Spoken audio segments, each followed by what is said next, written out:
Если вас замучил кашель, с чего можно начать лечение? Я врач-педиатр, пульмонолог, аллерголог, иммунолог, клиника Екатерининская, Сочи. Ниширетных Светлана Анатольевна. Кашель – это в первую очередь защитный рефлекс, и так просто лечить его не надо, потому что это симптом основного заболевания. Основная причина кашля – это насморк или постназальный затек, когда отделяемая слизистая носа скатывается по задней стенке глотки.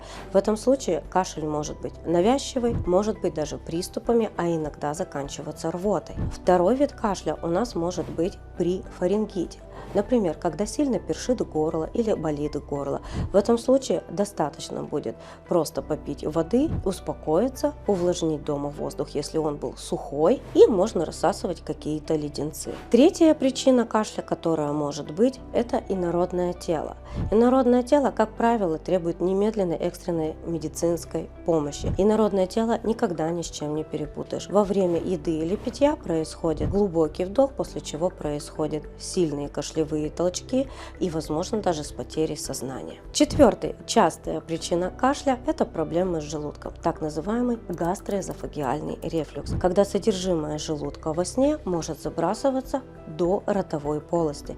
И в этом случае происходит кашель по двум причинам. Первое – это вдыхание частиц пищи, обработанной соляной кислотой, а второе – это рефлекторный бронхоспазм. И в зависимости, какую мы причину кашля подозреваем, от этого и начинается лечение. Но вы всегда можете себе помочь. Первое, что нужно сделать, это промыть нос солевыми растворами, попить воды, обеспечить себе доступ свежего воздуха и успокоиться.